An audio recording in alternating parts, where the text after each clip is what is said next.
The hardest part about change is not making the same choice as you did the day before.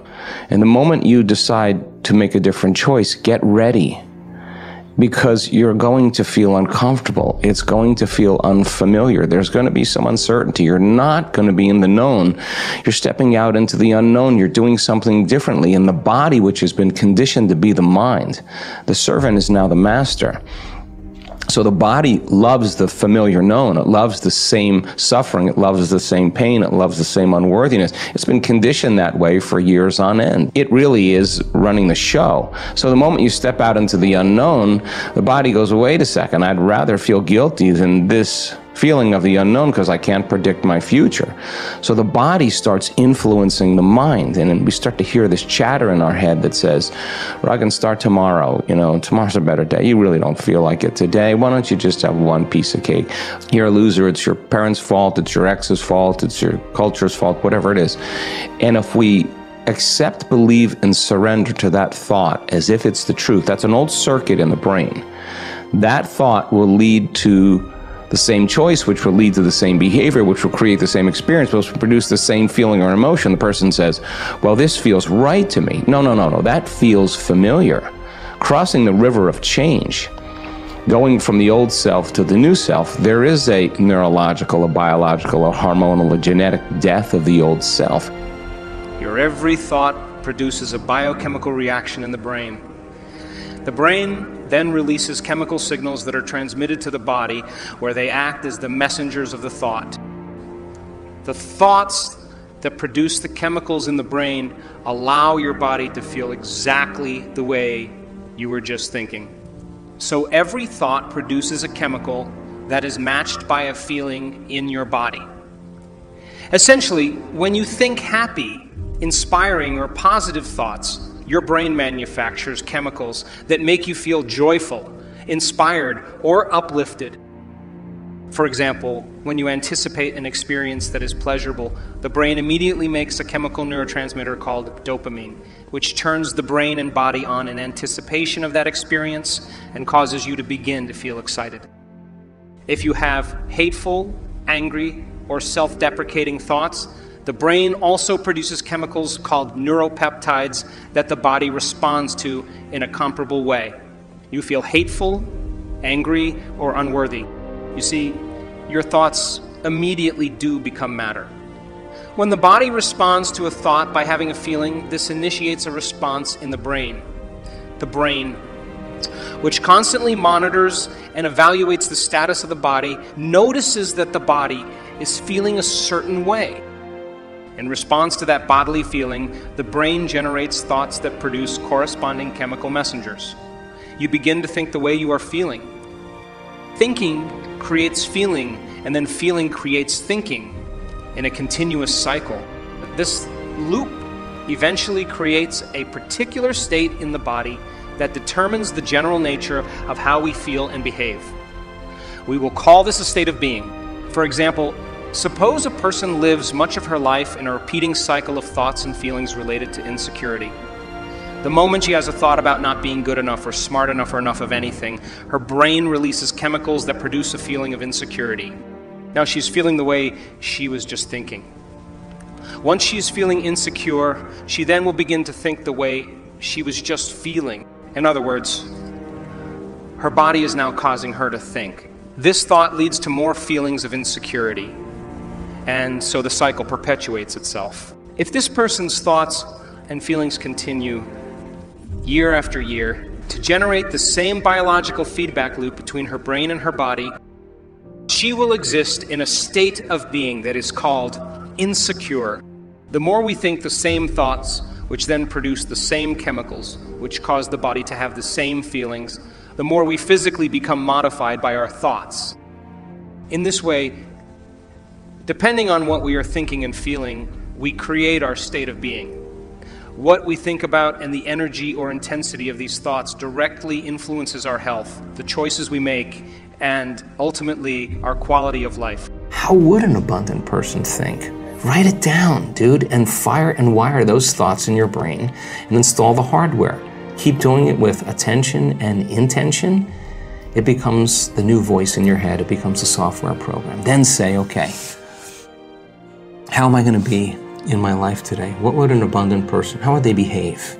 And before you reach for your cell phone and start scrolling through your social media, close your eyes and rehearse in your mind how that person would walk, how they would breathe, how they would smile, how they would greet people, how they would be on Zoom calls, how would they be in traffic, how would they be at dinner. And the act of closing your eyes and mentally rehearsing the act, if you're truly present, the brain does not know the difference between the real life experience and what you're imagining. In fact, just a little bit of time, you start to install the neurological hardware to look like you already did it.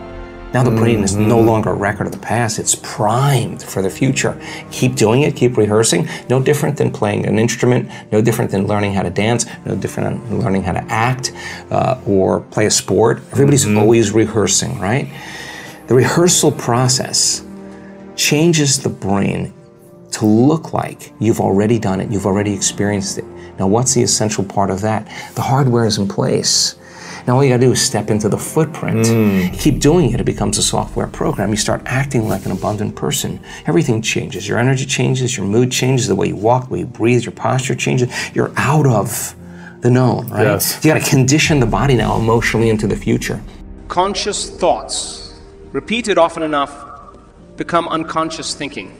In a common example of this, we must consciously think about our every action while we are learning to drive. After much practice, we can drive 100 miles from point A to point B and not remember any part of the trip because our subconscious mind is typically at the wheel. We've all experienced being in an unaware state during a routine drive, only to feel our conscious mind re-engaging in response to an unusual engine sound or the rhythmic thump of a flat tire. So if we continually entertain the same thoughts, they'll start off as conscious ones, but they'll ultimately become unconscious. Automatic thought programs. There's a sound explanation in neuroscience for how this happens.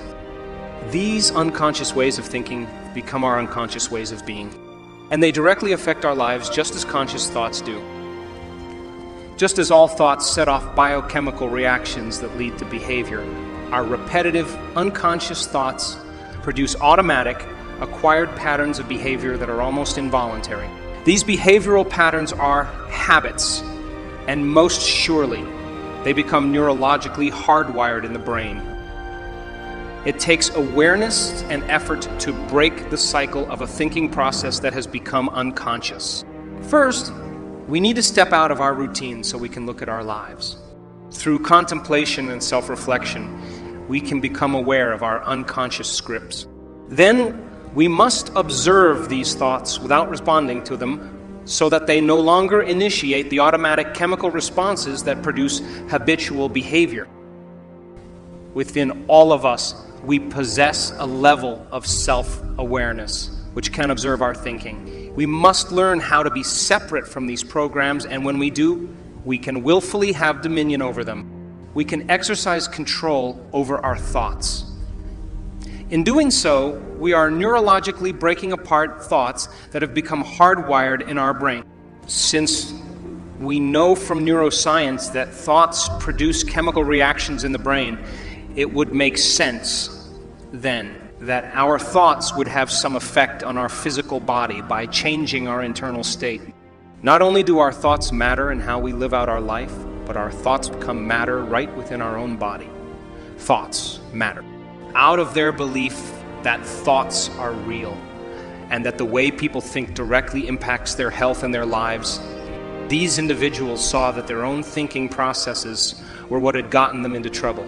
They began to examine their life analytically. When they became inspired and diligent about changing their thinking, they were able to revitalize their health. A new attitude can become a new habit. To become abundant, we have to overcome the old personality. And that's 95% of who we are, right? Yes. So then, the side effect of the beginning of this process is a lot of discomfort.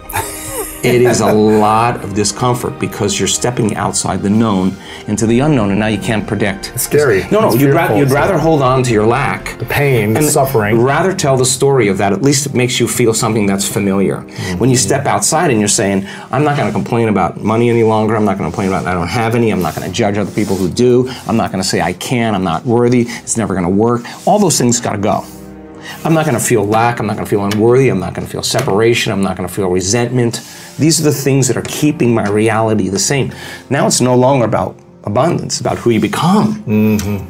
So the overcoming process becomes the becoming process. And so many people come to this work. They want abundance. They want healing. They want a new relationship. They want a new career. They want the mystical, but really they want wholeness. And they want healing. They want peace. They want wholeness. Because they feel unwhole. Well, when you're in lack or you're in separation, you're not whole. Imagine feeling so much wholeness that's impossible to want. That's what we're working on with people. Then you can really enjoy a sunset. Then you can really enjoy a meal. Then you can really enjoy your friends. Our routine, known thoughts and feelings perpetuate the same state of being, which creates the same behaviors and creates the same reality. So, if we want to change some aspect of our reality, we have to think, feel, and act in new ways. We have to be different in terms of our responses to experiences. We have to become someone else. We have to create a new state of mind. We need to observe a new outcome with that new mind. From a quantum standpoint, we have to create a different state of being as an observer and generate a new electromagnetic signature. When we do, we will match a potential reality in the field that exists only as an electromagnetic potential. Once that match exists between who we are being, what we are broadcasting in the electromagnetic potential in the field, we will be pulled toward that potential reality, or it will find us. I know that it's frustrating when life seems to produce an endless succession of minor variations on the same negative outcomes. But as long as you stay the same person, as long as your electromagnetic signature remains the same, you can't expect a new outcome.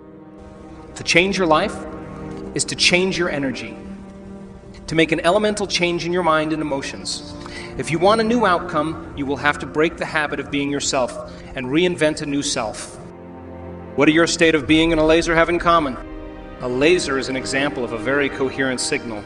When physicists talk about a coherent signal, they're referring to a signal made up of waves that are in phase. Their troughs, low points, and crests, high points, are parallel. When those waves are coherent, they are much more powerful. Waves in a signal are either aligned or unaligned, coherent or incoherent. The same goes for your thoughts and feelings. How many times have you tried to create something, thinking in your mind that the end result was possible, but feeling in your heart that it wasn't? What was the result of that incoherent or out-of-phase signal that you were sending? Why is it that nothing manifested? If your intentions and desires haven't produced consistent results, you've probably been sending an incoherent mixed message into the field.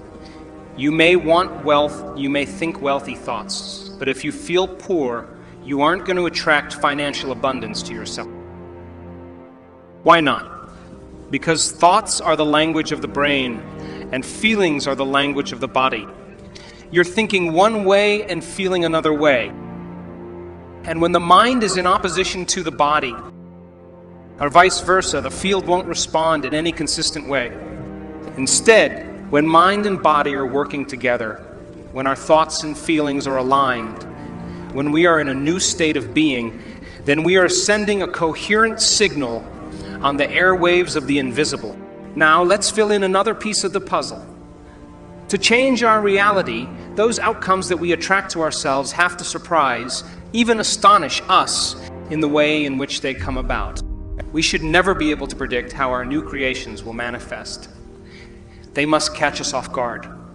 They have to wake us up from the dream of the routine reality that we've grown accustomed to. These manifestations should leave us with no doubt that our consciousness made contact with the quantum field of intelligence. So we are inspired to do this again. That is the joy of the creative process. Why should you want a quantum surprise? If you can predict an event, it is nothing new. It's routine, automatic. And you have experienced it many times before. If you can predict it the same, you produce the same familiar outcome. In fact, if you're trying to control how an outcome will occur, you just went Newtonian. Newtonian, classical. Physics was about trying to anticipate and predict events. It was all about cause and effect. What does going Newtonian mean when applied to your ability to create? It's when the external environment is controlling your internal environment, thinking, feeling. That's cause and effect. Instead, change your internal environment, the way you think and feel, and then see how the external environment is altered by your efforts. Strive to create an unknown, new future experience. Then when an unforeseen event occurs in your favor, you will be pleasantly surprised. You just became a quantum creator. You just went from cause and effect to causing effect, told a clear intention of what you want, but leave the how details to the unpredictable quantum field. Let it orchestrate an event in your life in a way that is just right for you. If you're going to expect anything, expect the unexpected. Surrender, trust, and let go of how the desired event will unfold. This is the biggest hurdle for most to overcome. Because we human beings always want to control a future reality by trying to recreate how it occurred in a past reality.